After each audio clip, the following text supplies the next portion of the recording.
হাদিসের দলিলের বাইরে যত মাজার আছে সব মাজার ভেঙে গড়িয়ে দাও। কোরআন হাদিসের বাইরে যত পীরের খানকা আছে সব পীরের খানকা আগুন দিয়ে জ্বালিয়ে দাও। কোরআন হাদিসের সত্যিকার দলিলের বাইরে শায়েখ নামে যত ভণ্ড আছে সব ভণ্ডের আস্তানা গুড়িয়ে দাও। এই সব ভণ্ডের দল হাক্কানি উলামায়ে কেরাম কোরআন হাদিসের যেভাবে ব্যাখ্যা দিবেন ইনশাআল্লাহ সেই ব্যাখ্যা অনুযায়ী কোরআন সুন্নাহর পথে চলবেন তো?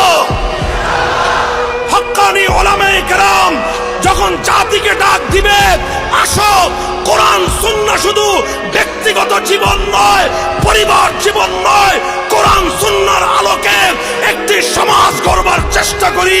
হাক্কানি উলামায়ে কেরামের নেতৃত্বে আল কোরআনের সমাজ গড়বার জন্য